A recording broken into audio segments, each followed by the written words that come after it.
kind of what brought me into the profession was early on, growing up, my sister had a lot of complications with her heart. Specifically, she had 4 holes in her heart, was told that she wouldn't live past 6 months, seeing a chiropractor, and a little over 20 years later, I ended up at Palmer College.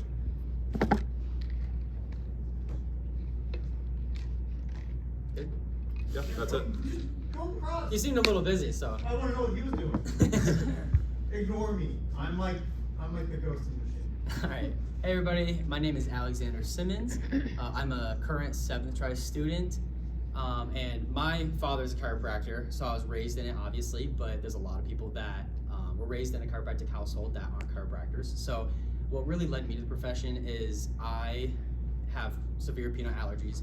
And I have had multiple reactions as a child to peanuts, and through chiropractic care, I was never needed to be given a EpiPen or anything like that. I've never had any drugs or any vaccinations my entire life. So that is something I'm like super proud about, because that's only through chiropractic care. So without that, I definitely wouldn't be alive here today. So it's a pretty big conviction of mine. That's awesome. I'm John. I am a 8th try. I am also, my dad's a chiropractor. Actually, my grandpa and great-grandpa were also chiropractors. So I'm now going to be 4th gen, which is kind of cool. And how I came to the profession, like Alex said, not every chiropractic family becomes a chiropractor. But after undergrad, it always been an option for me. My dad never pushed it on me or anything. And after school, I was playing football. I wasn't focused on a ton of what I'm going to do after school. And I decided it's time to figure it out. I started shadowing some other chiropractors that aren't my dad, make sure that it's not just him, but it's like the whole profession that's cool. And yeah, it turned out to be, obviously, so I shadowed, 3-4 other guys up in the Twin Cities, and they're helping a ton of people out. So I was like, yep, I think it's the right thing to do. So came down to the homeland. That's it. Oh, your hands are sweaty too. I love it. So my name is Ben. I am in 5th try, so I'm the young one up here. I like that. So my mom actually worked for Palmer grad. She wasn't a DC, but she had worked for a Palmer grad. So I grew up seeing the chiro since I was a little baby, and kind of just what I grew up on. And then I think like the big turning point for me was I had some sports injuries during football and baseball, so that was like the biggest thing that helped me get back on the field quickly. And I kind of just knew from then that I wanted to be able to help out people, whether that was like athletes or just people get back to life right away, as quick as I did. So that was like a big turning point for me. Kind of led me to this. Awesome. So I would just want to point out that you guys have mentioned tops and you guys have mentioned bottoms. Thank you for coordinating that. I like to find patterns in life. I think that's pretty awesome. All right, so why don't you start off and tell me, how do you view chiropractic and how do you view our profession and how we deliver chiropractic care to patients? What's the best way in your opinion?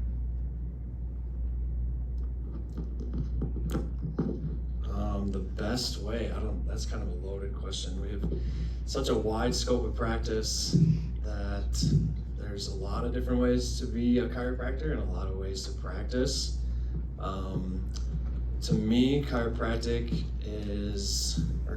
care can be anything that treats the neuromusculoskeletal system and any dysfunctions within those body organ systems, if you will.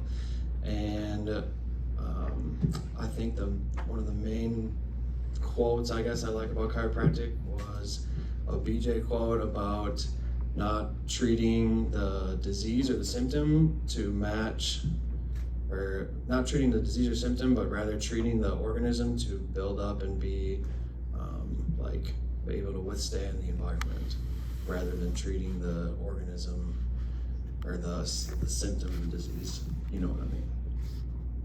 So how would you deliver that? You think? You said it's a whole body thing. When you say whole body, what do you mean by that? Yeah. What does a chiropractor do to treat that? chiropractor can do a lot of things. I think first and foremost, what chiropractors do best is adjust. And then there's a lot of other things we can do too.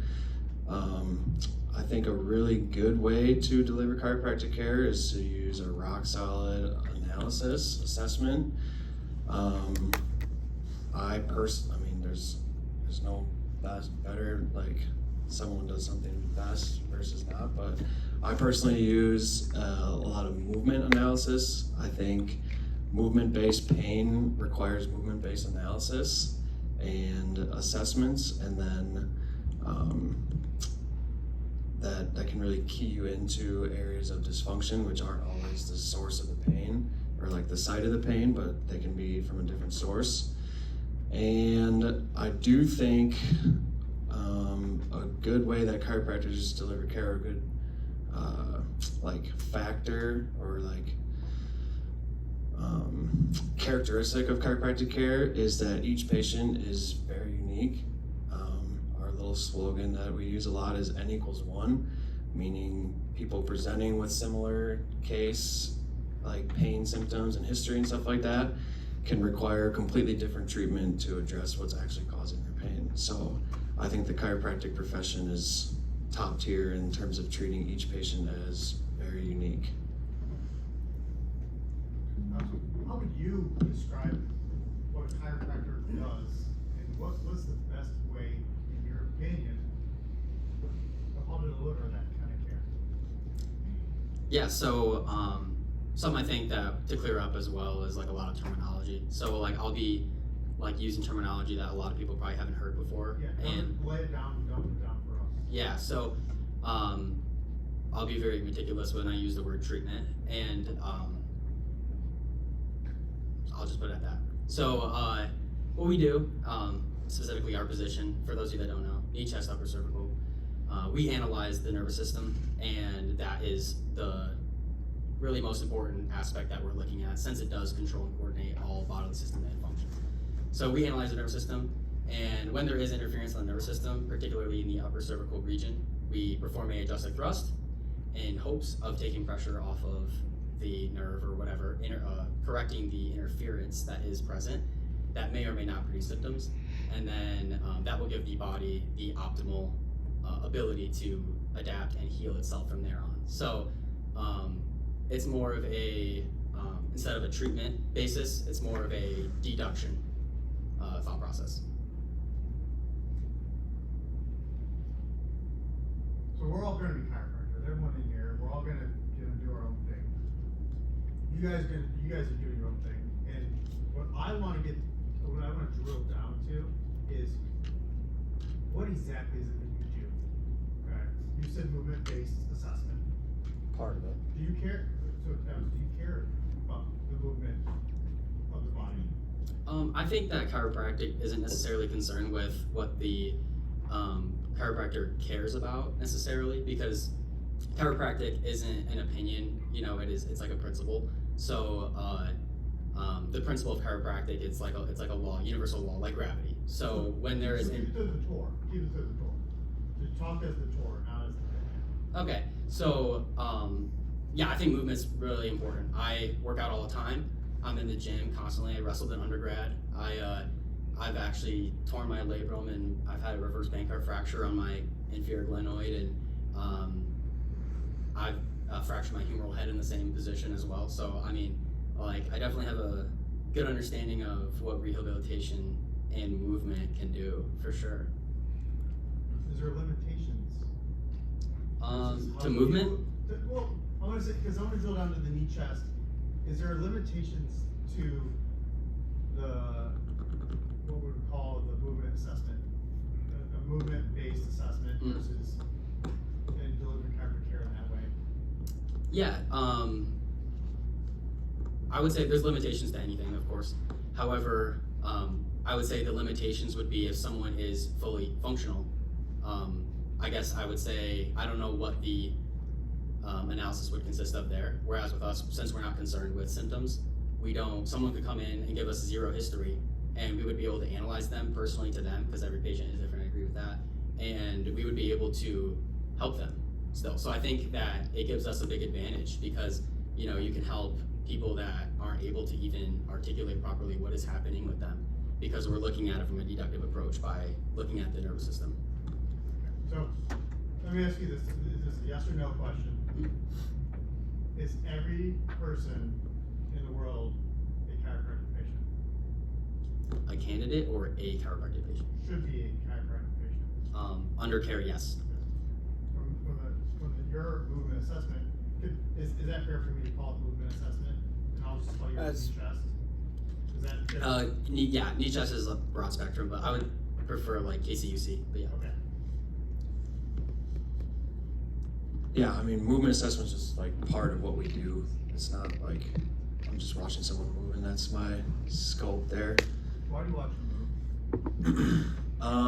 That's again part of it. It's part of the piece of the puzzle to key into what areas of the body are functioning properly per se, or maybe what I'm always looking for is big asymmetries from side to side or big limitations from the baseline. Again, keeping in mind that everybody's unique and someone's decreased range of motion might be their normal or someone's increased range of motion might be their normal. But that's, I guess that would be answering your question is sometimes we use movement analysis for those reasons. So the same question, is every person in this, on this planet, minus the astronauts floating around the ISS right now, are they all chiropractic? Should they all be under chiropractic care? I mean, I don't think there's a person that wouldn't benefit from chiropractic care. Agreed. Should everyone go to their chiropractor?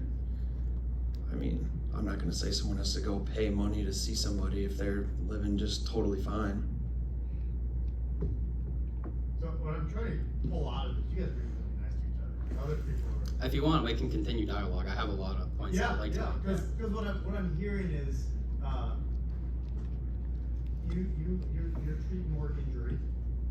Maybe there has to be an issue, right? We can say thoughts, traumas, and toxins, right?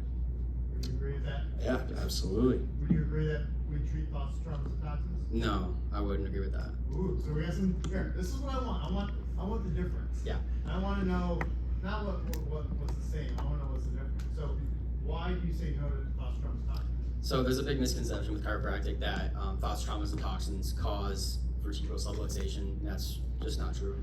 A thought trauma, well, it's traumas, toxins, autosuggestion is what D. Palmer referred to it as.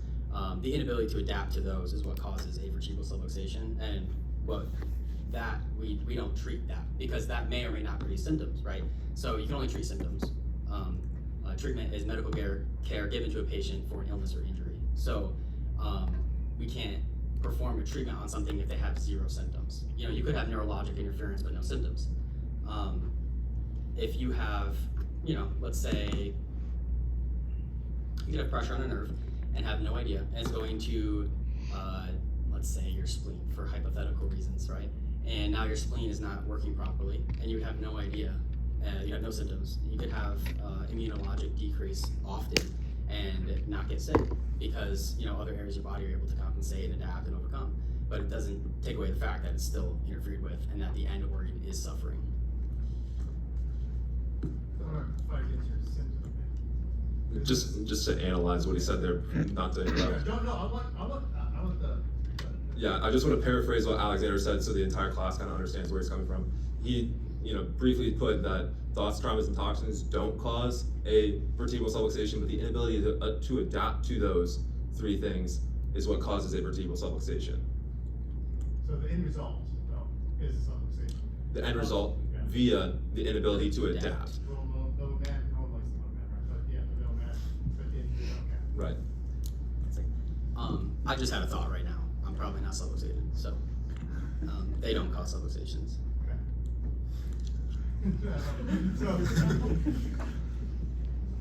I would agree that I definitely recommend anyone and everyone to go see their chiropractor, but I was just a little hung up on the term, should everyone go see a chiropractor?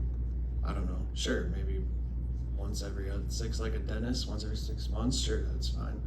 I'm just not gonna sit here and say you should do this or you're gonna be in, you're gonna do bad for yourself. Well, do you as a practitioner, do you think you could help improve the quality of life of every person that you might encounter? And I say improve, not make it better, but improve, not, even if they're like, no, he says he feels great, is there maybe some kind of motor pattern that he's got, he doesn't realize that he's doing something wrong? No, absolutely. I think we're in a great position to help people meet their goals, whatever their goals are, specifically movement based. If they want to start lifting more weight, do some sort of athletic competition, be better at their sport, and more realistically in real life, if they want to drive without pain for X amount of hours, if they want to work throughout the day without pain, if they want, or if they're not in pain at all and they want to go on a hike for 5 miles, but they don't do that right now, like we can help them do any and all those things. So the pain, you keep on saying pain. That can be a goal, or even if someone's not in any pain, but maybe they're afraid they will be in pain if they do activities, or I mean, even something personally that I most likely won't get into a lot, but even if someone just wants to like up their squat 100 pounds, they're not in any pain. If someone came to me and said that, I said, I can take a look at you, I can assess you, I can maybe give you some pointers, but I bet you my friend, a chiropractor, or maybe a strength coach, either or, but chiropractors do have that ability if they want to. Do you think that chiropractic care, be it via the adjustment or via motor patterns, can improve a athlete's performance? Absolutely. And they don't have to have a deficit, but it could increase their performance in some way. And so do you believe that? Yeah, for sure. Absolutely. If you're finding quote unquote subluxations, that would be a deficit. What were you gonna say? You had something back? So there's like a lot of subject matter there, but like, I guess for one, like I know there's probably stuff, I'm assuming, that we've said so far already that they disagree with. So I'd like to talk about that a little bit more I actually. want to talk about that too. Yeah, because honestly, I agree with a lot of stuff they're saying. If they don't, I say it. But like let's say I like that comment, quote unquote subluxation. Let's talk about that. There's just I know there's a lot of ways people define subluxation, different words they use, and I'm willing to use your word. I'm sure you have one word and one word only, and that's fine with me. What do you mean by that? Yeah, actually. What do you mean by that? I just know people use subluxation, fixation, dysfunctional joint, etc., etc. Somatic dysfunction. Yeah, like the insurance codes M99, right? But that's totally fine if they want to use subluxation. It's great. How would you define subluxation? Elevator speech, stop. Elevator. What's the simplest thing you can say to Joe Schmo off the street? The person that's randomly walking up Ray Street right now. That's Yeah. Coming from somewhere downtown Denver. What would you say to him what subluxation is? I would say it is a dysfunctional joint that, I mean, it's just so wide. You can use many things. It kind of depends on person to person. If I'm telling someone they have a subluxation, I can explain it that their joint dysfunction is causing suboptimal operation of their nervous system, and I think that's probably pretty good in that area. What would you say? I mean, we were, I guess, just curious, like, why would a joint dysfunctioning, like, be so detrimental? Like, why, in the context that we're talking about interference on a nerve, why would a joint dysfunction cause that much of an issue? I mean, if a nerve is not operating at its optimal performance, it can hinder whatever it's innervating, which can be anything and everything, as you know. So are we saying that there can only be a subluxation where there's a joint? I'm assuming.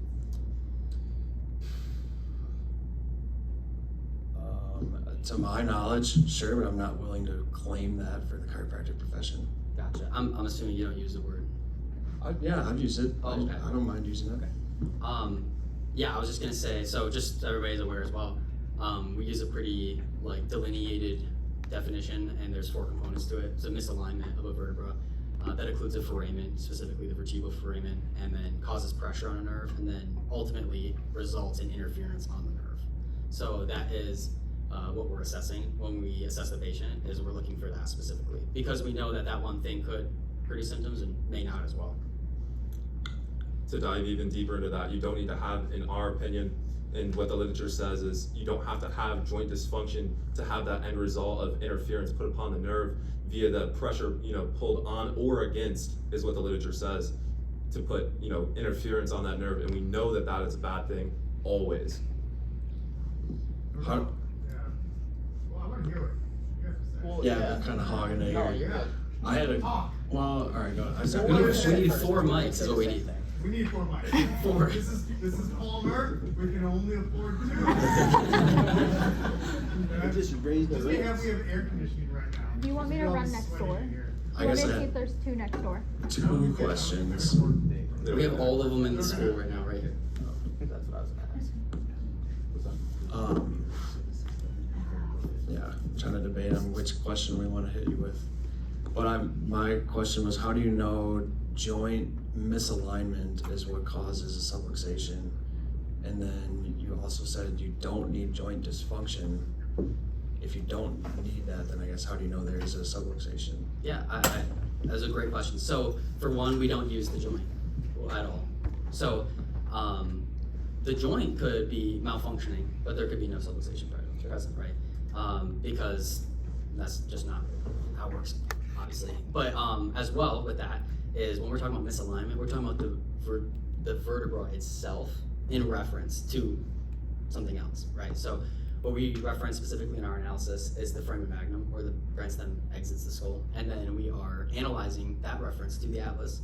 And based upon that, if there is an occlusion of the vertebra, then there will most likely be pressure upon the nerve, may or may not. That's why it's important to measure it. And then that results in interference. When there is pressure upon a nerve, interference is the result. And we go ahead. Yeah, go ahead. I was just going to say that the research that he's talking about is Grostic, 1989, that states that the denticulate ligaments in the upper cervical complex can be twisted upon, putting torsion on the upper cervical complex and the brainstem coming out of the foramen magnum. So when you hear interference, and he's saying the word pressure, remember that the word pressure can be on or against, not meaning compression. Well, let me ask you about that then. Yeah, go ahead. So, you're telling me it's only the nerve thing, and I'm actually I'm gonna think back. Are you saying that everything in the body needs to be symmetrical? Because you said you're just talking about like foramen magnum. Those are the holes where your nerves come out. So just so we're all aware as well, 77% of human beings have asymmetrical foramen magnum, meaning that they can be rotated, shifted on an angle, not a complete circle, egg-shaped as they're supposed to be, right? I mean, if the minority is an egg-shaped. But so we're not looking at asymmetries at all. That's why we're looking at their anatomy and we're assessing it in reference. Because we know for a fact when there's interference on a nerve, that is a bad thing. Like if somebody's saying that's a good thing, there's just nothing that supports that at all. No clinical expertise, no patient outcome or literature at all.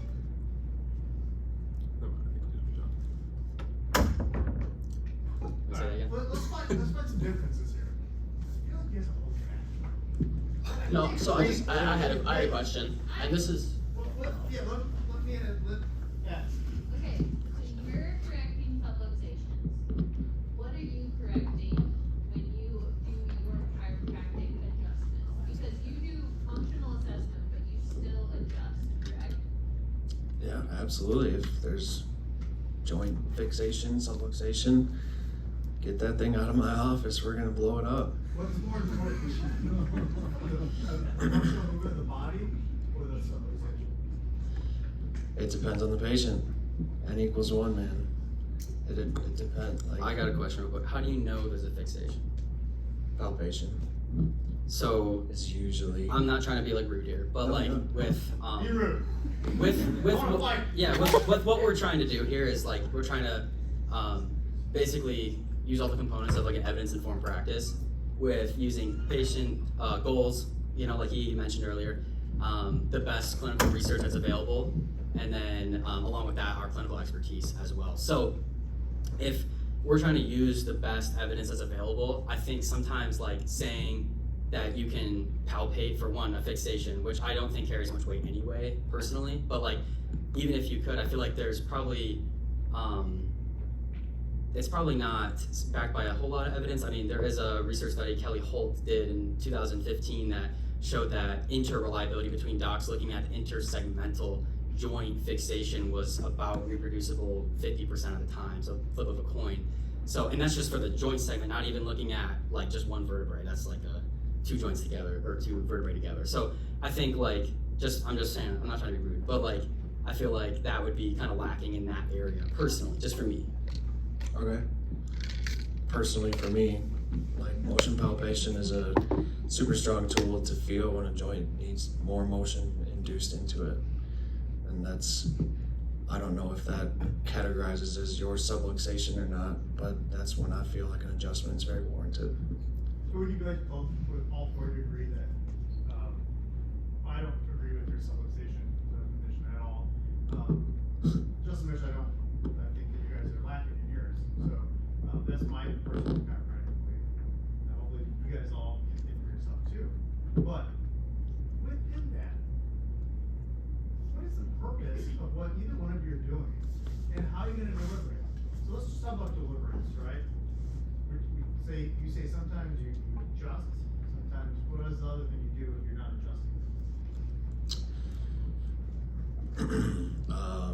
I mean, there's a lot. We can do end range loading is a pretty common thing. What is in-range loading?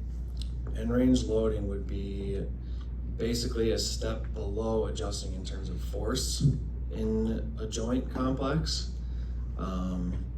We can. So is that a thrust or is that just take it to the edge and take it back to the edge, take it back to the edge? Yeah. How do you describe it? I think you're picking up what I'm putting down. Okay.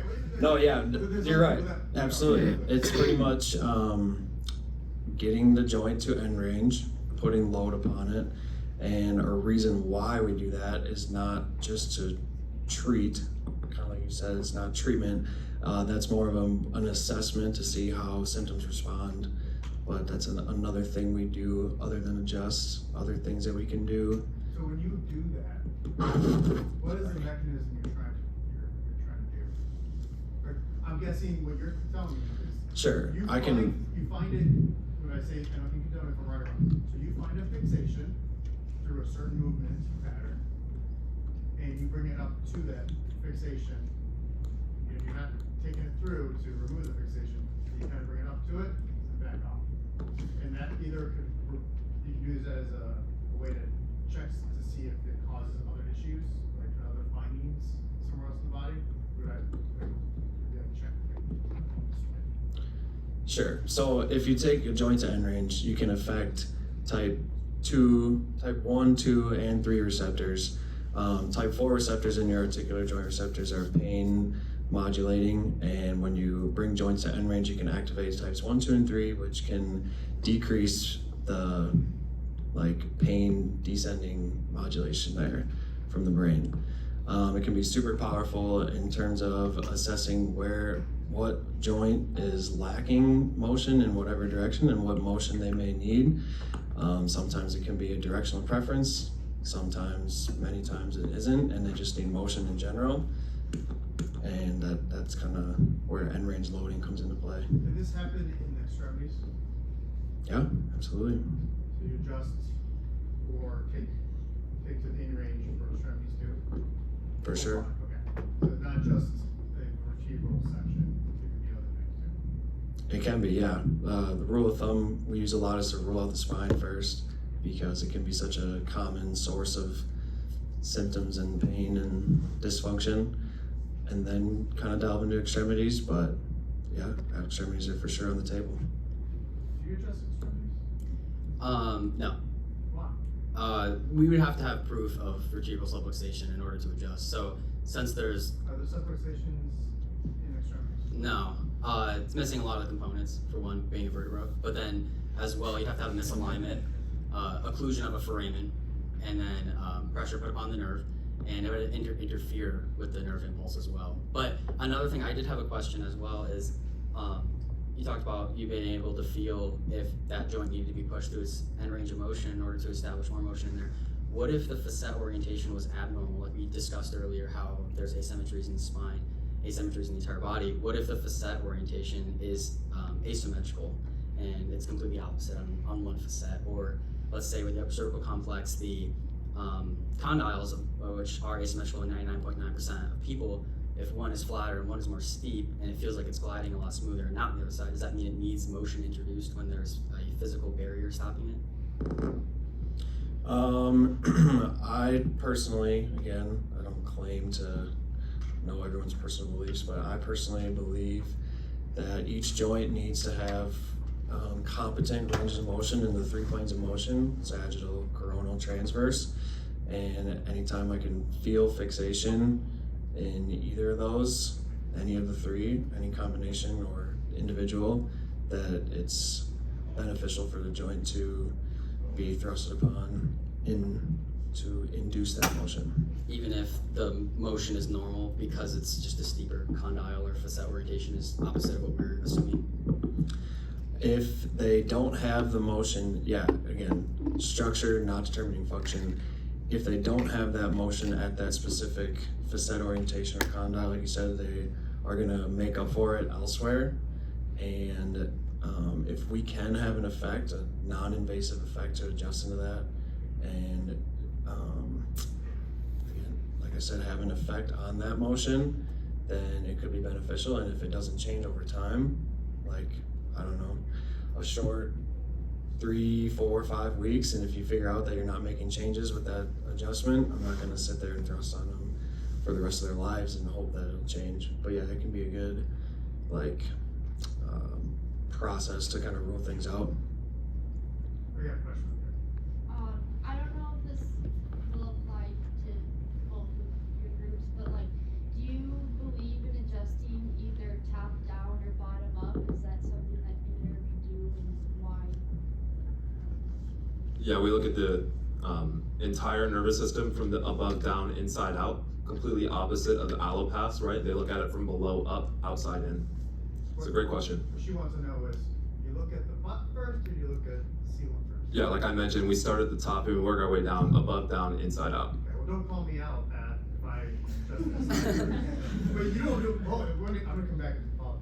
Yeah, what about you guys? It can be anywhere. It depends on the patient, for sure. Wherever my assessment would point to, I feel, is the subluxation that is causing their symptoms, then I would be adjusting in that spot. So you gentlemen, can you get a subluxation in an SI? The SI joint can be misaligned, but that is, as we know, a compensation from an upper cervical subluxation. Would you ever adjust an SI joint?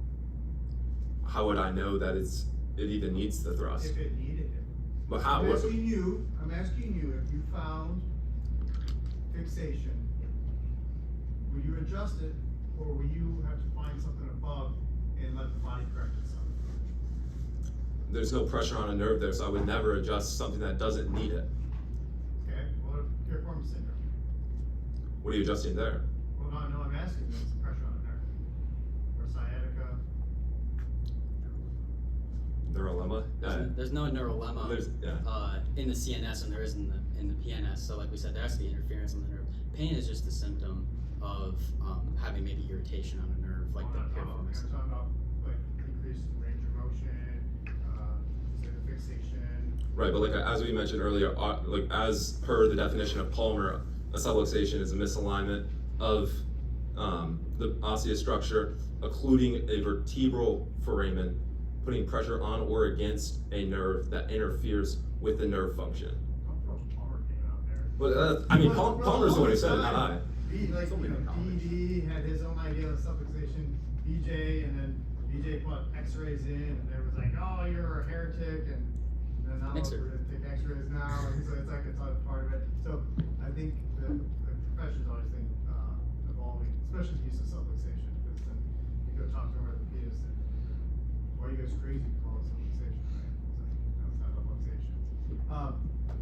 So, what I'm drilling down to is, I want them to understand your adjustment protocol and your philosophy behind what you do and how it can affect everything else. So that's what I want them to realize that you may not adjust or put thrust into an SI joint, or as we say extremities, because it's easy to say like, well, I'm not gonna risk that. There's nothing there, it's not a subluxation. Even if there's fixation or something of that sort, your focus is on the spine and how the CNS then has a top-down, inside-out effect on the rest of the body. Can you verbalize the thought process behind that and how, and let's make it simple, because we have some undergrad try here that want to know, or we have some people that always ask that question, like, but too scared to ask you. No, it's such a great question. I mean, that's a question that we get all the time is, how come, adjusting up here will affect something down here? As I'm speaking to the undergrad class here, as you get into first trimester, you'll take a class called CNS, Central Nervous System. And in that class, you'll learn many different things. One of those being fasciculations or spinal tracts. And we know that there's many spinal tracts that run through that upper cervical complex via the vestibulospinal tract, right? And that one in particular wants to keep your eyes level with the horizon. So if I may stand, let me explain here. When a head is tilted to one side, your spine has to compensate because of the righting reflex via the vestibulospinal tract. On top of that, we know that the corticospinal tract, another tract that you'll learn about in CNS, controls all axial musculature, even into that SI joint and that lumbar spine there, right, via the the lateral corticospinal tract. Then we can talk about things like the lateral, the lateral reticulospinal tract that also has to deal with extremities and knowing where your entire body is at, right, in relation to the ground and the world around you, working almost like a gyroscope. Do blind people have to worry about primary reflex? Yeah, absolutely. Just because they're not able to see doesn't mean that they don't have equilibrium, in something that you'll learn about in third trimester, the saccule in the ear, right? The vestibular apparatus, something that keeps your head level no matter what, right? Babies, if you lay them on the ground, what do they naturally do? They want to roll over. It's not that they can even, maybe a blind baby, for example, he can't even see, but why does he roll over, right? The reflexes that you'll learn about. Great question. Don't have to suck up. I'm not, I'm just like, What try you in? I'm in 7th trimester. Also, next round. Sure. That's a threat. For the Oscar. It's all for the Oscar. Oh, for the Oscar. Oh. I'll just, I mean, Yeah, I'll touch I want to on, hear you guys. So, like, I'll touch on that a little bit. I think both, I think what they were saying is very true and very right, but I think going back to the N=1, the patient population that we're gonna be seeing is gonna be pain is gonna be a big producer of the patients that we see. So if based off our assessments, we find a joint fixation through the SI, our motion restriction through there, and it does need induced motion, that's kind of where we go with the idea of applying a thrust there is good for us, and we're okay with that. I want to understand. I think I have something. You guys, here's my question for them. Do you believe our profession, our sole job in our profession, is to remove interference of the central nervous system to allow the body to work how it's supposed to? Our sole job? Well, I mean, like our power is ability to, through adjustments. I know we don't like all the posture. I love posture through adjustments, through nutrition. It's always Eddie. Eddie up his your voice. It haunts me. So through adjustments, through nutrition, what else can we do? Through being personable, through that, some of those things. some people may go crazy and call me energy, say energy, that we as Movement a is profession one I would add. make the what else? Movement's another one I would add. Movement. So our job and what we can use in our schools as chiropractors, would you say that from your guys' point of view, we use all those things to help one or a patient or a person allow their body to work as it should be? Yeah, why limit what within our scope of practice, why limit what we're able to do to help the patient? So let me go with that. Why limit yourself to? Yeah, so I guess in order to respond properly, who determines the scope of practice? Well, I would say the variety of Palmer and our chiropractic profession. I would say you can pretty much do what you want with it. So you can administer vaccines in Colorado. Is that within our scope of practice? So I have no idea. It is. It is. It is. Okay. So is what if you say that's wait, part of it, If or? you want to go over the little thing about stupid people doing stupid things in our profession. No, I'm not trying to go over. I'm just trying to make sure we establish where the line is in order to know. I would say. Because like if it like I mean if just neuromusculoskeletal or something, whatever. What is the line? No, you know? I get what you're saying. I think it comes down to, as a clinician, be a clinician first, be a care provider first, be ethical. Like, if you can go to bed at night and believe that you're giving your all to help your patient, then I think whatever you're doing is acceptable. If you're truly putting your time, your effort, and your value of what we get out of this school into that patient in front of you, then really I have no problem with what you're doing as a care provider. Don't you think if somebody though, if like they could be jumping on someone's back with the utmost like sincerity as possible, wanting to help somebody, and that wouldn't really do anything though, right? Like it's not all about like what you like how you hope to get the patient well. Would you guys agree? And you guys agree, chiropractic is specific or it's not chiropractic? So jumping up on the back. BJ Palmer said chiropractic is specific or it's nothing. Right. I mean, So would you? yeah. Would you agree there? Would you guys agree? You specifically. Yeah, agree? you want to be specific with your intentions of Yeah, so treatment, for jumping on sure. the back, I mean, my kids jump on my back, it feels really good. Sometimes in a pinch, when I don't have a chiropractor I can go to, I have my kids walk my back. It's not specific, but, I love that endorphin feel, okay. But I will go get adjusted, or get checked. That's another thing. When your spouse asks you to get adjusted, say, hey, can you adjust me? Like, no, but I can assess your spine. And then you get adjusted. Just remember that your spouse starts saying, like, hey, can you just adjust my neck? No, I can assess you. Okay, so I'm off my marker though. So, it's chiropractic is specific or it is not, right? So, what I want to know still, and you guys have worded my question, now you can answer it. Sure.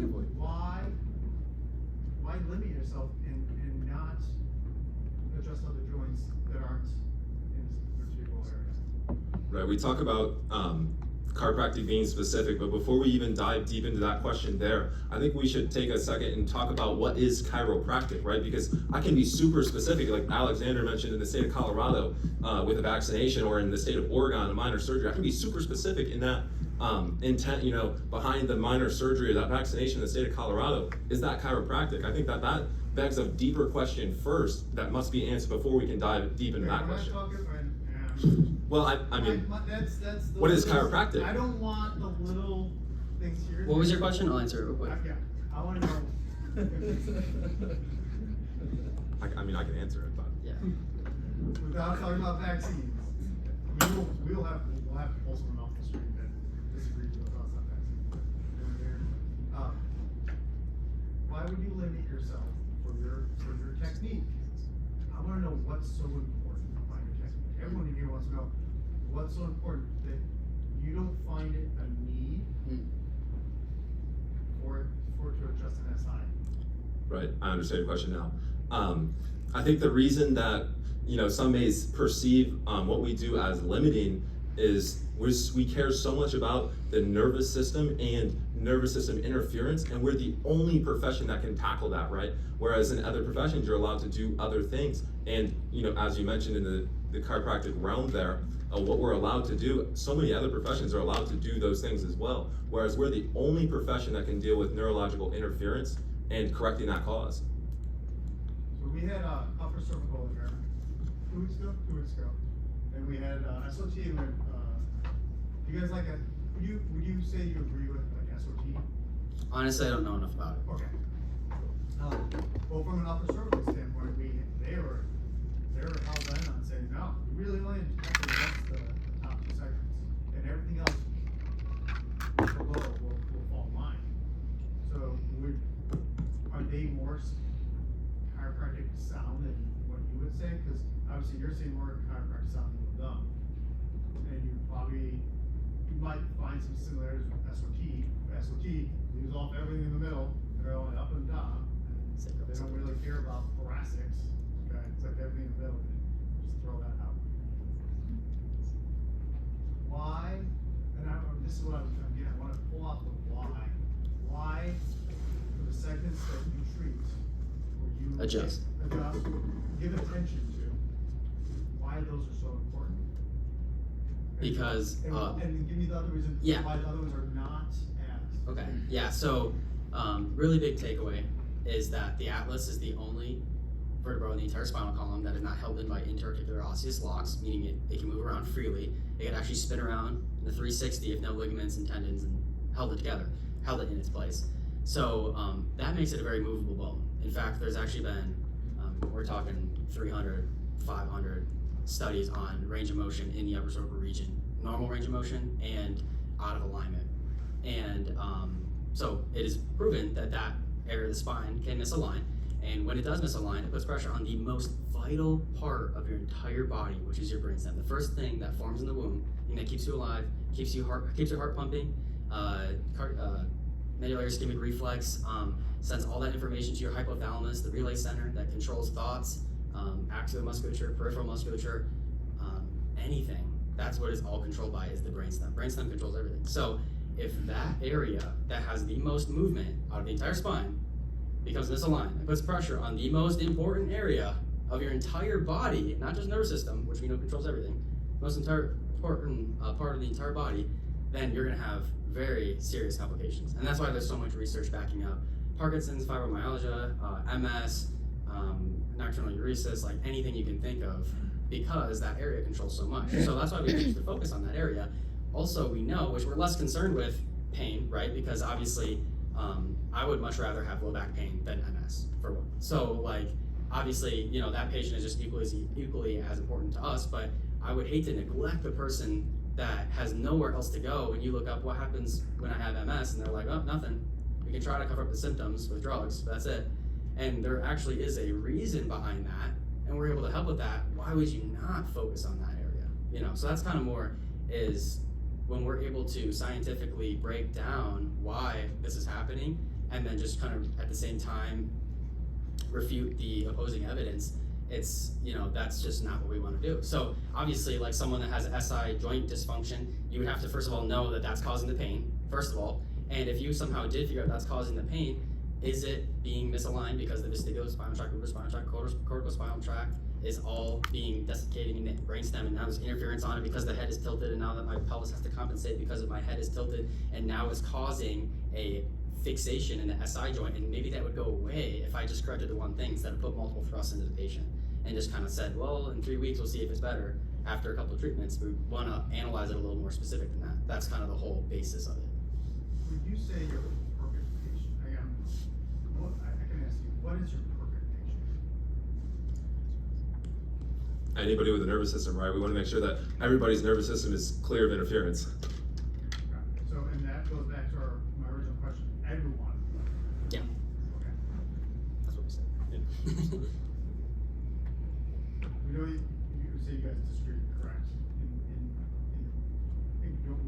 Would you ever ignore that fixation in an extremity of some sort or an SI? Sure, yeah. You would ignore it or you wouldn't ignore it? It just depends on the patient. Depends what my assessment tells me is the source of the pain. It doesn't mean that it's the site of the pain, but wherever deem necessary as the area that needs to be addressed that's causing the dysfunction that is leading to their symptoms. It's not like I find elbow doesn't flex this far, I'm gonna adjust it into flexion. It depends. So I'm thinking of something that plagues us all. Looking at your mouth, some of you guys here call it Texter's neck, right? Upper cross syndrome. Everyone heard of upper cross syndrome? That guy's just looking down at his phone right now.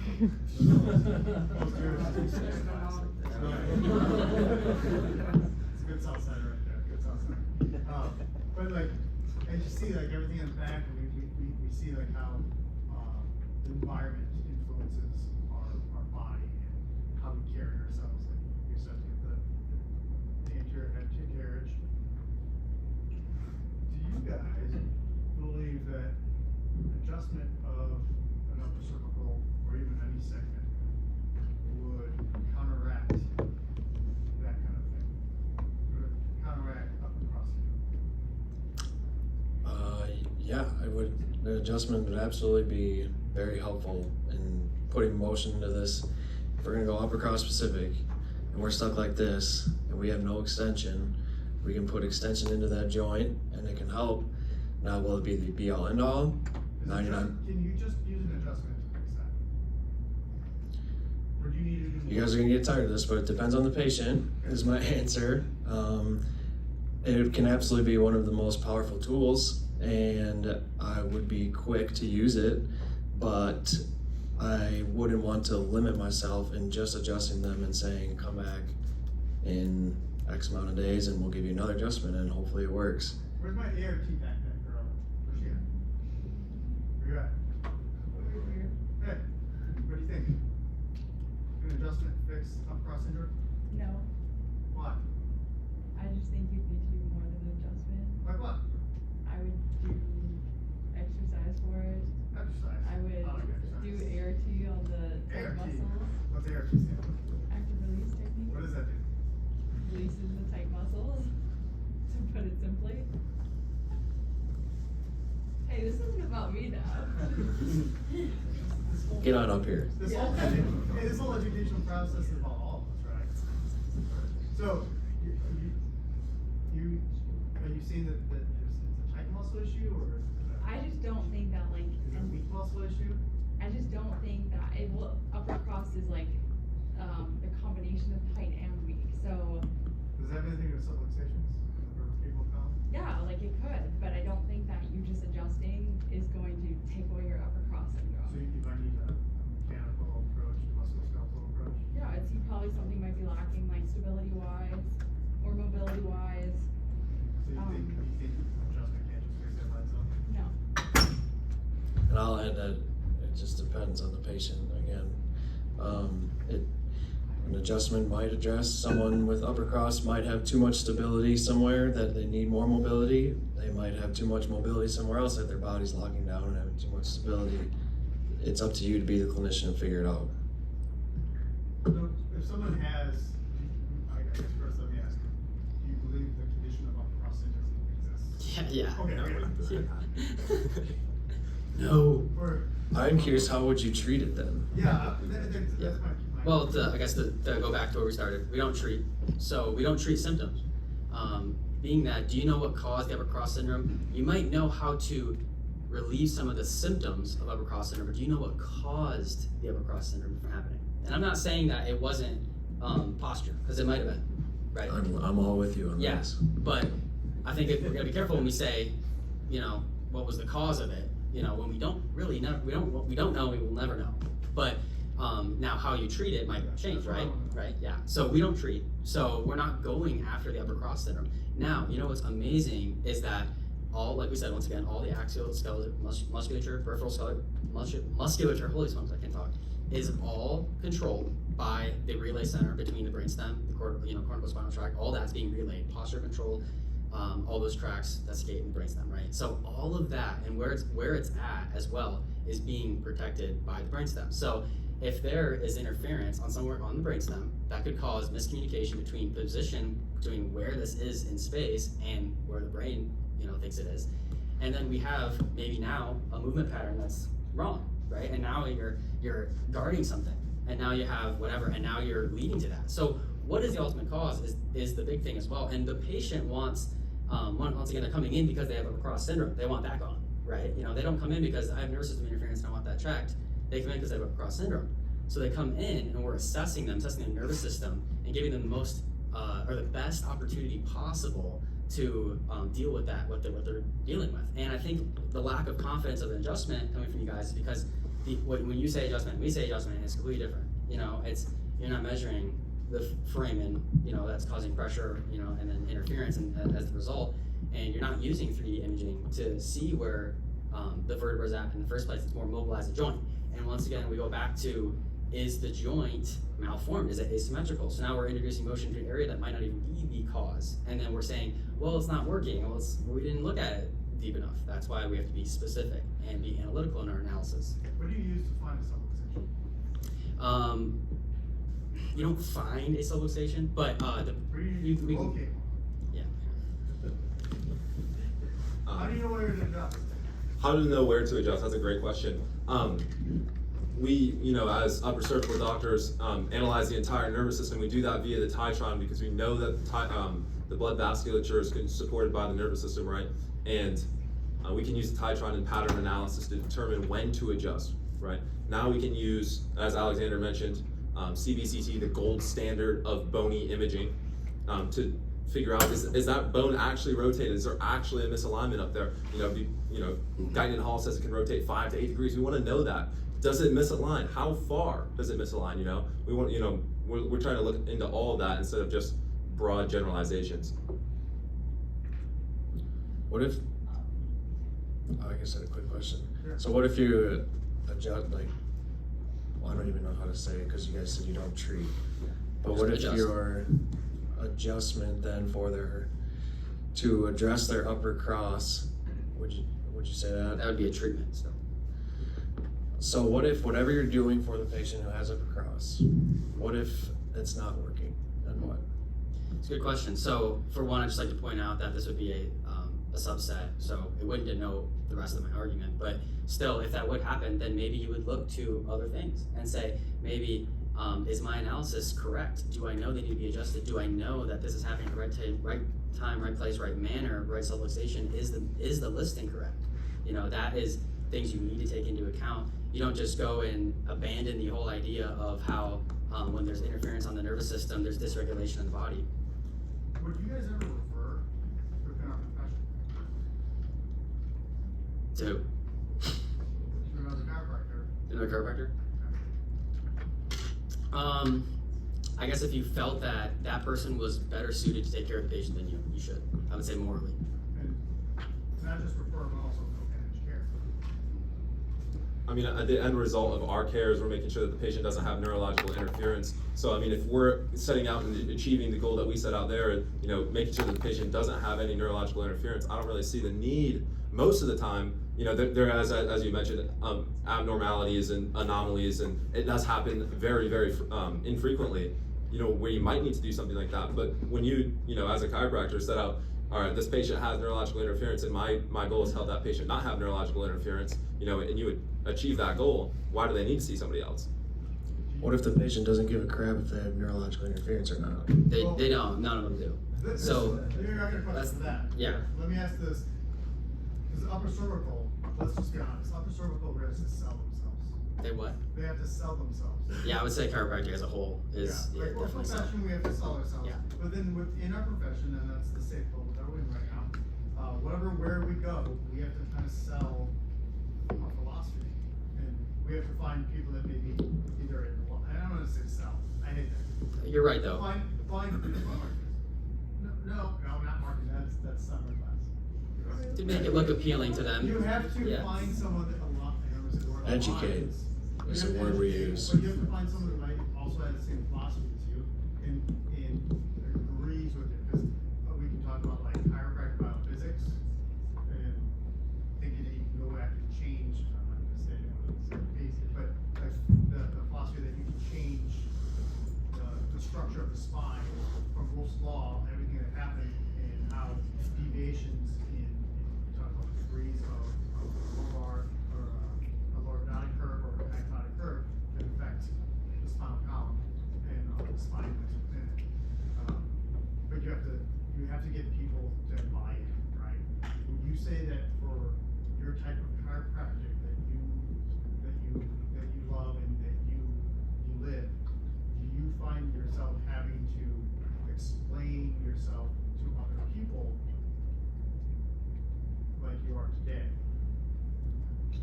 To chiropractic students or to the general public? Well, I guess it's both, because in some way, like, I always joke and say, all my friends know, I always say chiropractic students care the least about the upper cervical region than anybody. yeah. Patients understand it so much. They're like, oh yeah, like that makes so much sense. And honestly, like I'm not trying to act like I'm a clinician or anything, but working in my dad's office for so long, 90% of the people that came in that had seen a chiropractor before, they're coming in because it didn't work. So they're like, oh, you're being super specific and you're using this type of analysis? Wow, sign me up. You know what I mean? And that actually brings me back to like what I asked if you ever refer, because one of the things I'll say to everyone in here, We are referred to a lot. yeah, like, you need to also drop your own Tor ego and realize the tick, and sometimes realize that what you do can't help someone else. That you gotta look like that guy's never gonna refer to anyone. You're like, laugh. Yeah, you. I'm looking at you. You make Oh, the right face. I'd gladly refer. They're better than me, please. But it's not even just better, right? It's something different. There's no better up here. There's no better 2 weeks ago when we had SOT and circle. I was just curious your thoughts on it. So if a patient walks into your office to get established and they've had severe trauma to their upper cervical and can't adjust their atlas, do you feel that chiropractic would not benefit that person? Absolutely not. So, who's deciding they can't be adjusted up there? And Probably the surgeries. Okay. The trauma. Fusions. so, oh, it's fused. Correct. Okay, so like what's fused and where's it fused at? I don't know. I know. Because what I'm about to say is gonna blow your mind. Okay. I know C2 and 3 are fused and they had multiple breaks, and this is what he told me, they had multiple breaks to the atlas. Yeah. They were in low- Like a Jefferson's fracture or something. I cannot. Okay, yeah.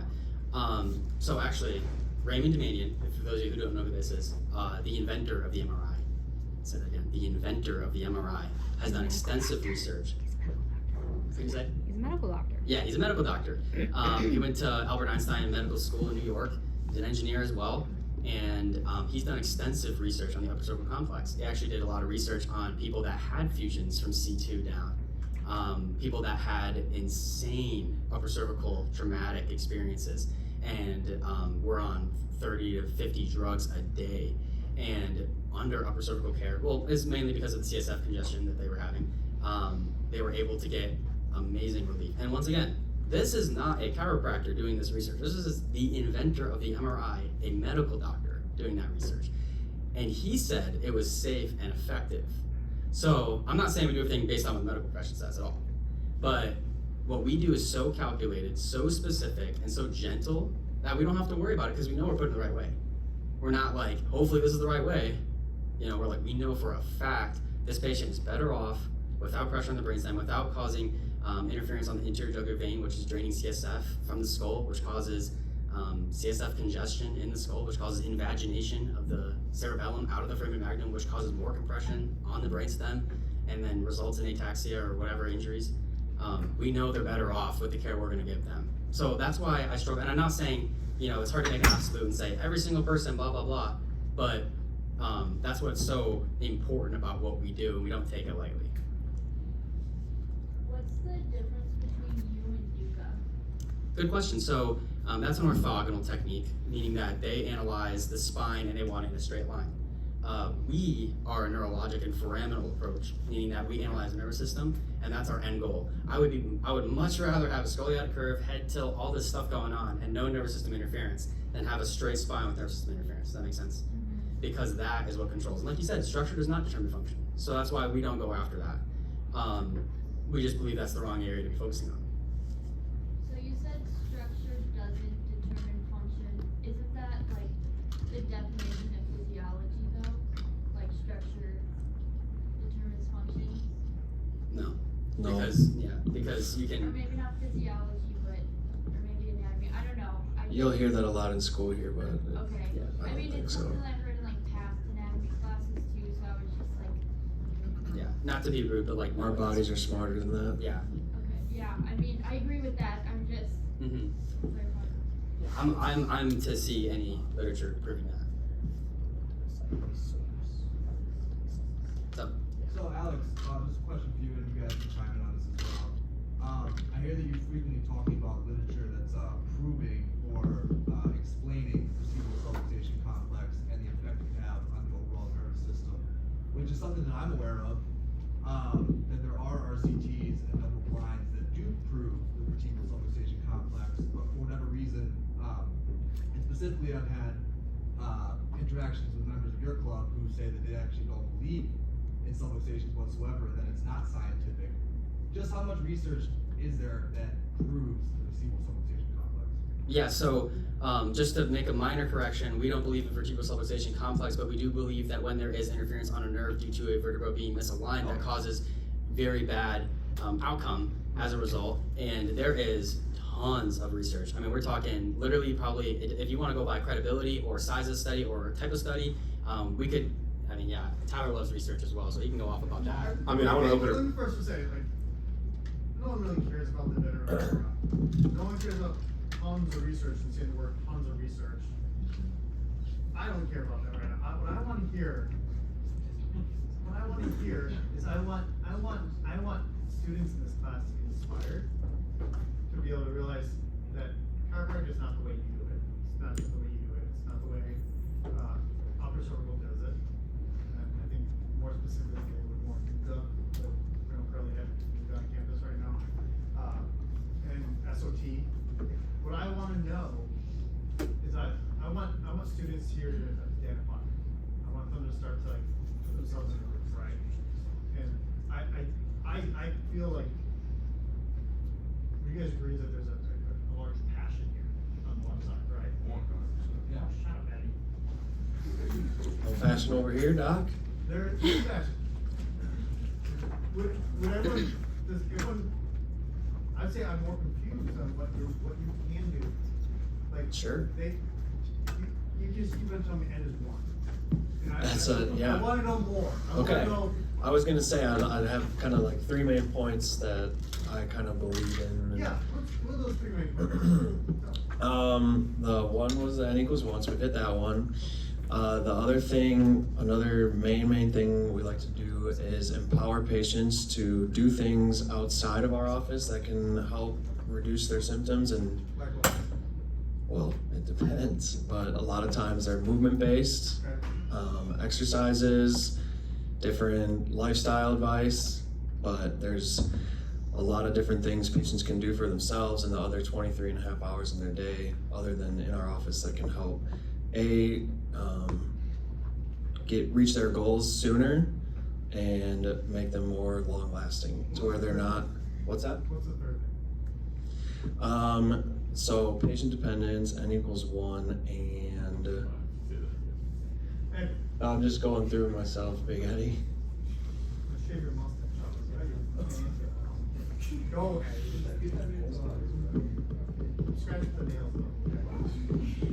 Alright, what's the third? Yeah, what's the third? Because I have a bone to pick with Alex here. So. My third, it's not necessarily like patient care. I just wanted to explain like what rehab to performance is, because a lot of people have a misconception of what it is, but Yes, please do that, because that would help explain everything. There's some confusion out here. We want to know So- exactly what you do. We know what they do. please, yeah, so this doesn't really explain like what we do with patients, but it does clear up the air that R2P, or Rehab to Performance, it's not a technique or anything. It's just a educational organization that provides education on neuromusculoskeletal interventions that helps treat people that are very much chiropractic patients. So they provide education on different systems to use, different analysis tools, different treatment interventions, and when to use what with each patient. And that's why I always say it depends on the patient, because it really changes patient to patient. What are what are some of the analysis things, or what are some of the things that you use to treat a patient? Like, Sure, our core, well, it's not really limited to anything. There's a lot of different systems. We have, at R2P, we have biases, and I don't speak for every R2P style doc, but again, it's not a technique, it's just a educational organization. We have biases towards McKenzie technique, DNS, dynamic neuromuscular stabilization, and neurodynamics. If you've ever heard of those three things. If not, feel free to ask me questions about them, but with those three things are kind of initial assessment tools, and then there's a lot of other things. We have a slide with like a big picture of all the different things we can learn about and use on the right patient. But again, it's all, you have to be the clinician. You get to decide what you're gonna do with that patient. It's not, don't be a slave to the methods. Don't do what Mackenzie preaches on every single patient. Don't do what DNS preaches on every single patient. Take what you know from the principles of anatomy, physiology, and biomechanics and apply them to the patient that's sitting in front of you that day. Multiple questions. Would you say that your tool belt is very large? Yeah, it can be. Your Batman tool belt, we've heard that before, right? Different techniques, or you pull out techniques, or you can pull out Mackenzie method. You have a lot more tools in your belt to treat this maybe the way you say Yeah. technique was one, because would you say that you have a broader patient base than they could have? I don't know about size of patient base, and theirs versus ours. I think they can have a ton Where's of. the ego at? I want some ego. I'll be honest with you guys, I got no ego. I'm not here to say that our style's better than anyone's style. I've had multiple conversations. Right SI area, you're like, I'll help you. They can't do anything for you. They could probably do something for you, but I can also do something for you. It's not, no one's better than anyone else. That's true. We don't think superiority. You guys fight. Who wants to ask? If I may, really quick. Go. I have a question specifically for RTP. I think there's a lot of thoughts that don't adjust, but just do like based exercises. Yeah, incredibly inaccurate. Would you like to clear up anything based around that? I know that's not. Yeah, that's a good point. I think I did leave that out, and it's because Thanks, Alex, for showing up to class late. You're welcome. I inherently do leave that out because it's so subconscious of me that we're chiropractors and we're obviously going to use our hands and adjust, and that's what we're here to do, and that's always such a given. And I think that's where I personally have lacked in communication of what RTP is, because that's always been such a given to me. So adjusting is, I was going to say first and foremost, but it a lot of times is because of how powerful adjusting is, but it might not be the source of the problem. Like if the subluxation keeps coming back, then maybe we gotta look into something else. Maybe we can do some movement-based therapies to keep the subluxation from coming back. I'm gonna go here. So, I understand you guys adjust, I'm not trying to say you guys don't. But Sure. You guys mentioned things like Mackenzie, DNS, movement-based therapies. Would you consider that chiropractic? Would you consider that a modality that you're offering for your patients as treatment?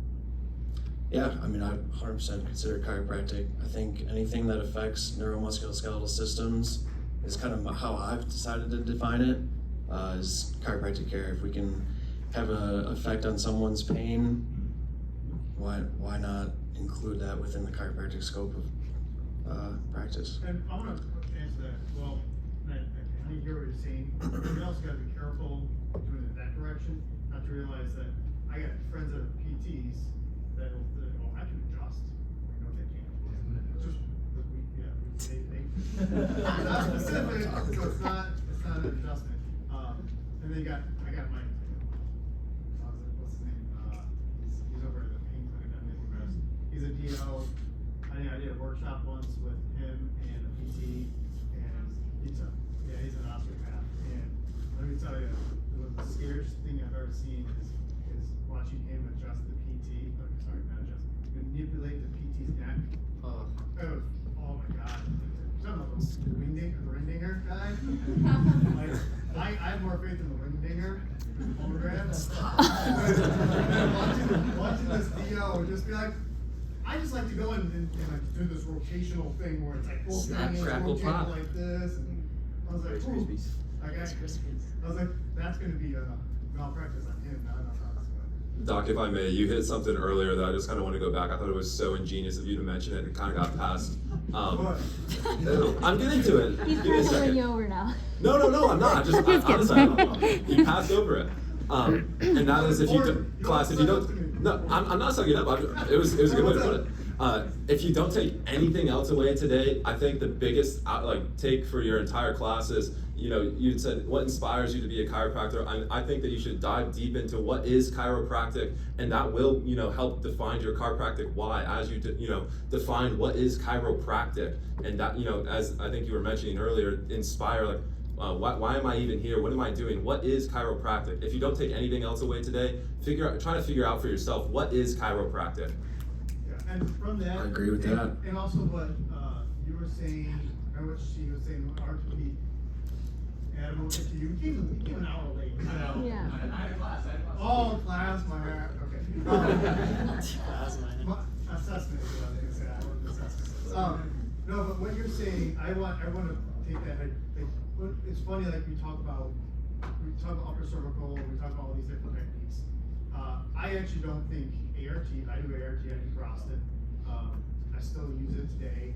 I don't do ART. I stopped paying for the stupid website. So I can pin and release, okay? Myofunctional release, or whatever you want to call it. Pin and stretch. Yeah, pin and stretch, right? Because only if you pay to keep your certificate can you call it ART. So that's not exactly you pay to else to the understanding. Okay. And at least you're in the schedule, so we can find here. But the most important thing is how we as our profession look at things. Like ART can be done by, there's a podiatrist in my class, there was PTs in my class, there's athletic trainers, right? You can say McKenzie method, you get different varieties of different professions in there too. But the adjustment, you can say, well, manipulation in general, over any joint, that's done by DOs and PTs. And then you get in there to say, like, well, no, we're gonna be specific and say an adjustment. And the power of the adjustment, be it extremity, be it full spine, be any joint. And then you can get into it more, it's like the subluxation of a vertebral only. And then you can get up to where you're just talking about only doing upper cervical specific. The whole thing in our profession is that we look at things differently than those other people in those other professions. Okay, it doesn't matter what you want in your tool belt, how much you do, how little you do with the person's body that you're working with. It's our thought process. It's us understanding. Alex, you said this perfectly. That so I can say it like you did. We are the clinicians that make us. What makes us really good clinicians is we figure out the cause. We want to figure out the cause. We can't just we don't treat. We figure out what's wrong with the person, and that could be from a systemic standpoint. We talk about medulla oblongata or whatever, kidney. We are a full service organization in our profession. We look at the whole body as a whole, and we try to figure out why, and that is controlled by the nervous system. If you're going to do anything, you're going to fix the nervous system. You're going to let the nervous system work out. You can say how nature intended it, or you can say how God contained it or created it. Either way, however you look at it, the system is perfect, and we as chiropractors are allowed to work perfect. Would you agree with that? No, unfortunately. You guys agree with that? There was a lot there. Yeah, we empower people to reach their goals, operate at their optimal operation. Yes, sure. I don't disagree. You guys would say that innate controls us? Innate controls us? Well, not controls, but how innate works in our bodies, right? It's just happening without us thinking about it. I mean, we've given a name to, what keeps us living, right? And that's what we call innate intelligence. So a lot of people like to say, well, that's not something, whatever. You can call it whatever you want, but your body is a self-sustaining, self-healing organism, and you don't have to tell it what to do. 280 days, it'll go from a zygote into a full human baby. So you don't have to tell it what to do. And then it's funny because just a little soapbox here, but then after 280 days, now we need to help it get out, but whatever. Good point. Or, Knew what to do up until that point, but not or anymore. like this. I was confused. When you, yeah, when you want to get, that's the thing, like, why would you adjust a baby like growth? Because that's the most important time is when it's growing, right? We're not, the baby's not an adult, so if everyone says to you, like, why would you adjust a child? Like, they need to grow experiences. We gotta let Adam ask his question. This guy. Dying out there. I can feel your doubts. Real quick. How's your arm feel? Oh no, this is great. It's great. It's great. Real quick, on behalf of our HIO, I'd like to know your definition of chiropractic in one sentence. Chiropractic is. Woo, you guys know what I'm going at, but Yeah. I mean, I just want to preface with that it's not my definition, you know, like the people that made chiropractic are the ones that get to say what it is. If I started saying like, okay, like now when I take off my shoe, like that's chiropractic, and then I'm like, well, somebody's like, no, that's not chiropractic because like these guys made chiropractic. Oh, okay, sorry, this is like chiropractic, but it's called the Alexander thing now. What is it to you then? Right. To me, I use the same definitions that the people that discovered the profession and discovered the laws of life, that is chiropractic. Chiropractic is a philosophy, science, and art of things natural, system of adjusting the segments of the spinal column by hand only for the correction of the cause of dis-ease. You wanna say it? No, I was gonna let them go first. No, you He's gonna say the same thing, dude. I was just gonna dive a little deeper into that and say, who gets to decide what a firefighter is, or who gets to decide what a carpenter or an engineer is? It's not up to us to decide what chiropractic is. It's already been established to us, and I'm not gonna recite the definition as Alex already did. Can I ask you what a woman is? Yes. Don't even start. All right, Matt Walsh.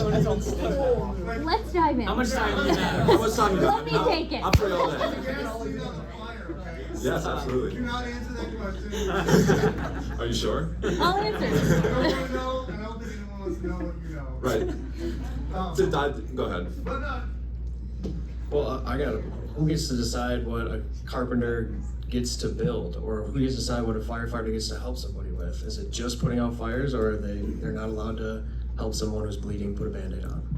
Yeah, I mean, That's a part of their job, well, Okay, yeah. So what's well, I think the analogy that was at hand was who gets to decide what it is, you know, the people that made the profession. That is something completely different because we have a mutually inclusive profession that is philosophy, science, and arts, which means that those things all work together. Your philosophy determines obviously how you perform the art and what the how you look at the science, how you filter evidence through your screen that is logic and reasoning. So all those things work together, whereas that profession doesn't have that. So realistically, that could completely change over a period of time. And I don't know enough about the profession to really comment on that. But Yeah, I was just gonna say further too, like, there's obviously vast differences between us and the allopaths, and as I mentioned earlier, what is that difference? You know, what is chiropractic? Who gets to decide what chiropractic is? We know that, as people say, it's continually evolving, but based on what? we do. They do. I do. Dr. Weiner does. Some student or life does. Down at Cleveland College, they do. Chiropractors get to choose. So going back to, like I mentioned earlier, why don't you do minor surgery? Well, okay, we can fight about that. It's everything or it's nothing, right? Well, BJ was pretty much skewered for bringing X-rays into our profession. He was a bastardized mixer, right? Well- Do you guys X-rays? Do you guys X-rays at all? Well, we use the gold standard CBCT, You use X-rays? which is X-ray, yes. Okay, so, well, why? You know, that's not chiropractic. Go ahead. It's well, not I was just gonna chiropractic, say, right? like, no, it is chiropractic. No, it isn't.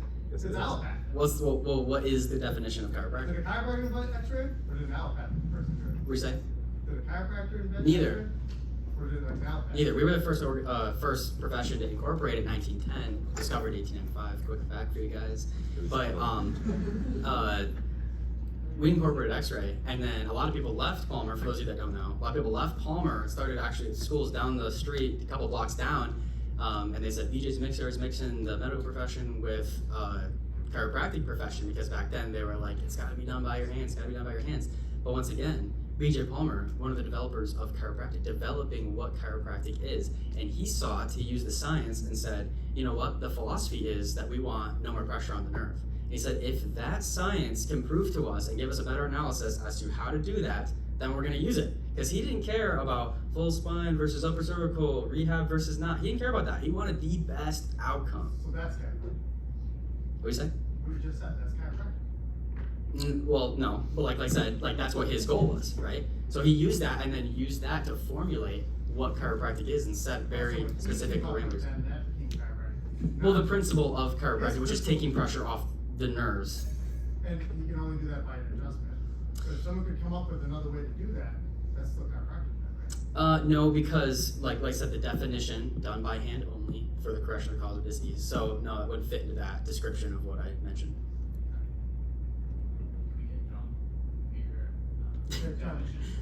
Yeah, I mean, I don't, my personal definition of chiropractic for me might not be the textbook definition, but again, I'm not one to I want like yours. override the creators. I think that if the creators of the profession define chiropractic that way, that's great. I said earlier, my what chiropractic is to me is helping people achieve their goals, and a lot of times their goal is to be out of pain and dealing with any pain in the neuromusculoskeletal system via any of our interventions, primarily adjusting. A lot of times movement-based therapies are incredibly valuable in that as well. Yeah. Well, I guess just like, Yeah, give him the microphone. no, I guess just like going off the movement-based therapies, like done by hand, like if a movement-based therapy is still done by hand, can that be considered chiropractic? And that's not like an attack at you guys, it's more so just like a lot of people say what we do. According to the definition, like I had stated, it's not. So, a system of adjusting the segments of the spinal column. So that doesn't fall into that definition either. So, and like another thing, I'm like, this is a genuine question. I've actually been wondering, talked about this with my buddies. I'd love to continue this sometime too if it's getting too late. Yeah, no, for sure. I was just curious if someone, let's say like you helped worry about patient outcomes as we do. If someone has something that is scientifically proven to be able to help with like MS, trigeminal neuralgia, nocturnal uresis, all these things, what is your mode of transmission to help? Is it to refer to upper cervical chiropractor, or like what, or do you incorporate that? I don't know, honestly. Yeah, do I treat, or would I in the future treat like an MS patient? Probably not. I'd probably refer to where they would most likely seek care. And until you said you have great, or you have research to prove that you have great outcomes with MS or other things that you mentioned, I was unaware of that. So that would be, it sounds like an incredible referral off the top of my head. That's great. I'm glad to hear that. I was just gonna go off that too. I was just gonna say like, I know you guys said it too, you have no problem like referring to someone who's more qualified and more capable. And again, something that I never knew and I'm learning more about, which is awesome because we're learning more about the profession as a whole. I have no problem referring to one of you two, knowing like you guys will be able to take care of them. So I just wanted to touch on that and kind of add to it. Like I didn't know either. So that's something cool, like learning more. Yeah, I never would have thought I could have an effect on an MS patient like that. What is your question? Because I want to, before I very quick from side what's your Yeah, I just kind of had like a statement more than anything. Like I think a big misconception is that like just because like they're referencing like the discoverers of chiropractic, it's not that they're anti-evolving the profession in any way. Like obviously the tools we use, like they didn't have Titron in 1895. They were doing 30-minute exposures when they were first doing X-ray. So like, now using CBCT, cone beam computed tomography, we're doing three-dimensional imaging instead of using no thermography up until 1924. They advanced it to the neurocalligraph, and then they advanced it to the electroencephalo neuromantigraph, and then they advanced it now to the Titron. So like you said, the application can change absolutely because of the science, right? Because we're not going to do confirmation bias, accept the science that supports us, and simultaneously reject something else. That's super ignorant. We want to do what's best, So it's a combination between all of it. Big question. So if someone that does more like a rehab, like for example for you guys, if someone does more like a rehab style, just how to take care of the patients and they do more than just hands-on adjusting, is that not considered chiropractic? Even though, is that not considered chiropractic? You mean like instrument assisted adjusting? No, know, like using other modalities, for example, is that not considered chiropractic in your eyes? Well, I don't really consider it either way because, like I said, like we only really follow what was the parameters set, as in like what falls into the definition of chiropractic. So, but if you're asking me to analyze that and look at it, I can do that. But I don't really have an opinion on it. A lot of people don't know that. People think a lot of times those guys think this, those guys think that. We don't really think anything. We just follow what is the most efficient, most specific, yields some of the best results we've been ever seen, like you said, and it's not even widespread. He didn't even know that we can help with MS. Oh my goodness, like they should be putting that up on the TVs out there instead of cupcakes on Wednesday or whatever, right? Stay out of the fountains. Cupcakes. Stay out of the fountains. Don't mess with the cupcakes. Come on. Was it really cupcakes? I don't know. Okay. I think it's popcorn. Popcorn. Yeah, popcorn on Wednesday. There you go. Yeah. Did you miss it today? Yes. Damn, so did I. I always, like, I don't think it's like Tuesday, and I almost forget that. Roly, okay. Chiropractic, this is the thing I will get back to you on. Because the last time I ended my conversation with SOT and the upper cervical conversation about football, right? Not to talk about football, but something you guys said to me, and I just want to hear. I don't mean to pick a fight here, but I want to know how chiropractic sound wrong. Okay, you say from the top down, inside out, right? And you don't think that the body needs things from the outside. Is that a correct statement? No, but the body heals above, down, inside out. Okay. Yeah. But it does need, it needs like water and food, you know, Yeah. oxygen. So, do you work out? Oh yeah. Can you not tell? Come on. No, I'm kidding. I know I'm skinny. You're very good looking. You've got a nice physique.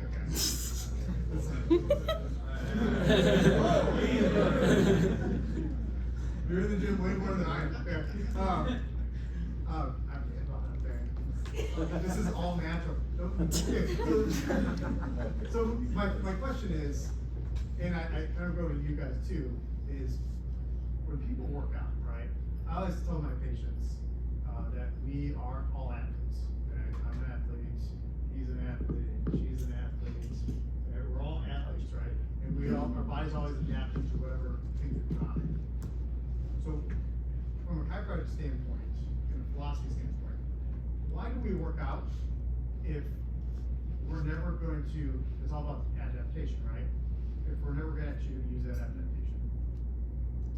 That seems like a personal philosophical question, you know, because like obviously the reason why I work out might be different from why he works out. I work out honestly purely for like physique reasons, and then probably later in my life for more health reasons or whatever. You might work out for functional reasons, you know. So that would be like your gym philosophy. Why you do what you do in the gym, you know.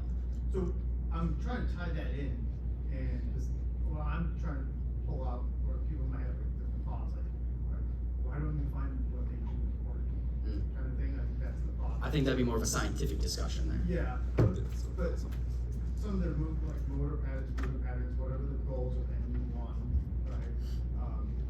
So wanting you guys to be more mean, okay? But you kind of passive about this. I want more from you. I want it rich. I got nothing against them. I can't even think of a discussion. So, do you see health benefits in working out? Yeah. Yeah. Do you see health benefits in maybe them using certain motor patterns with their patients? Yeah.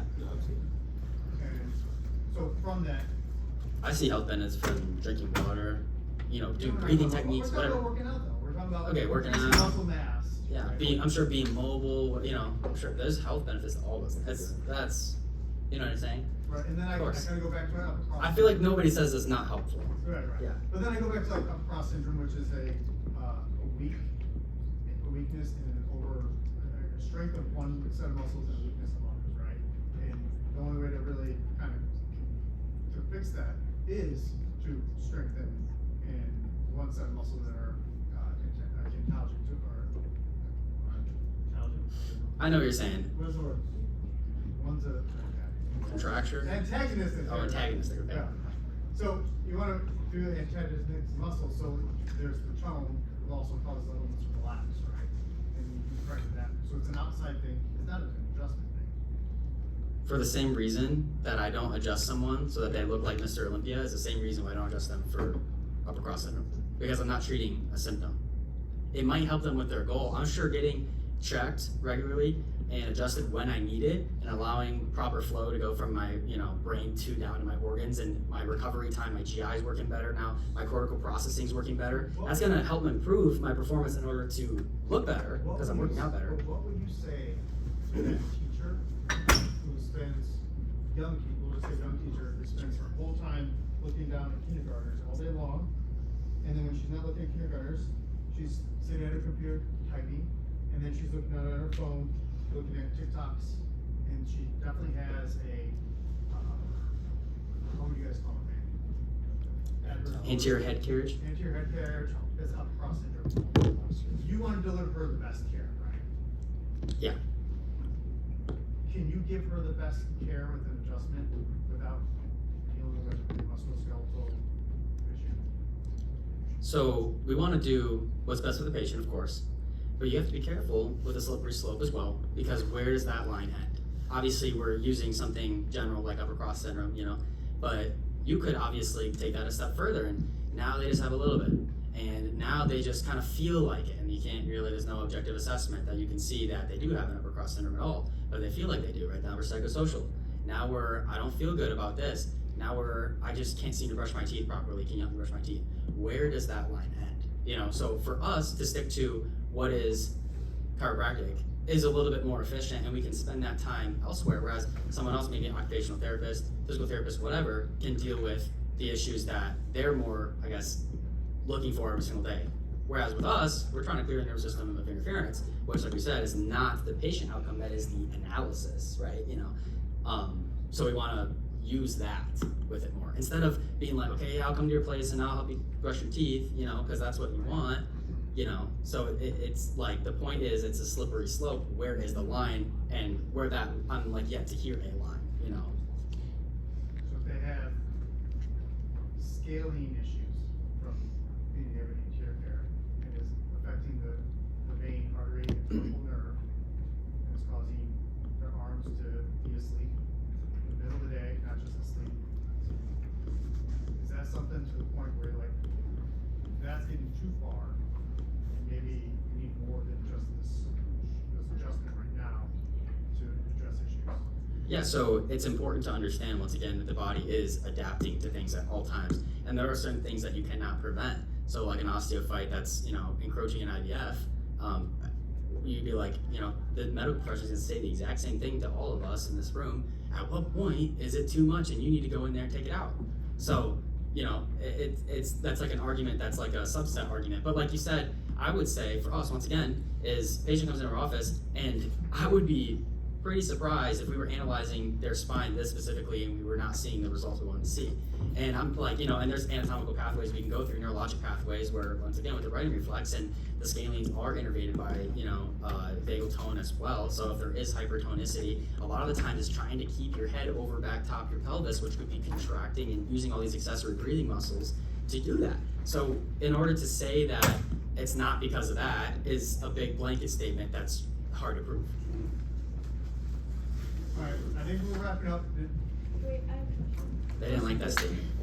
Of course you have a question. I always have a question. So I wasn't paying attention to your name, I'm sorry, but upper cervical side. How do I say this? So you say you don't treat symptoms, but how would you market to somebody that you could help them? Because they're Phenomenal question. They're not gonna know really what you do. Yeah, absolutely. So we're having a chiropractic discussion right now. This is not what I'd be saying to the patient, just so we're clear. Yeah, you can say what you help with, right? We see a lot of patients with X, Y, and Z. If there's, once again, you don't want to be making statements that's not true. Hey, we can help you fly and go to the moon, but whatever, or become a unicorn or whatever. But if there's research that backs up that specific upper cervical care can help with MS, hey, as long as you do, we see patients with MS, and a lot of them get great results. That's just a statement. And that's a lot of the times marketing people are looking for people that have good results with X, Y, and Z. And that goes back to patient outcome. Is that what we're treating? No. But our analysis has seen amazing results with that because of the principle of deduction in chiropractic. Alright, so I'm gonna wrap this up. I love the fact that, no matter what, you guys are passionate about people. And I think from my class, thank you for the guests that came in, but the point is, you need to be able to discuss, you need to be able to talk to tech, you need to be able to be confident in what you say when you're talking not only to other people in a profession, but to other professions. You have to be confident talking to patients. You have to be confident talking to family if they're not chiropractors. Okay? Or that maybe if your dad is or your grandpa or whoever your maybe close mentor is, you need to be comfortable in your talking about expressing your views on things. If you have practice talking it makes it much easier. Alex, would you agree that you talk to Chick All the time, every single day, So and it Allie never like stops. It hates never it. So stops. Never stops. literally every single second, I actually wake up in the middle of the night and start talking about it. So Probably why she likes you so much. I don't think that's the reason. Does anyone? I'll have to tell you a funny story some other time. It's because you're a wrestler. Wrestlers are the best, right? No hand-eye coordination. But Yeah, see me with a ball, and it's just yeah. I think it's really important though that not only, and would you guys also agree that you should get out and talk to people. You should have these discussions. Our club, we go over patient and doctor education every Friday as well. So if you guys ever want to come out and just learn how to defend chiropractic or how to communicate that to a patient or a doctor, come talk to one of us Fridays at 9:20. We do it every single week. I was just gonna dive deeper into that too. Being able to talk to tick and whatnot is so vital to what you do. And if you don't know what tick is, you should probably figure that out. That will help you so much when you're communicating to other people that don't know what it is, to figure, to help them along that journey to know what it is. I do this thing in clinic. Some of you guys won't know this yet, but I'll walk around in clinic and I'll just be like, "This is chiropractic," and people hate it, yeah, because they can't do it. Yeah. You might think in your head you can say it. You're like, "Oh, I'm saying what to say," but until you can exercise and saying it out loud, and my response, why are you asking this question? You're taking money for something. If my mechanic, I just actually had a brakes done on my truck today, they can explain to me why I have to pay them $400. It's because they changed the rotors, they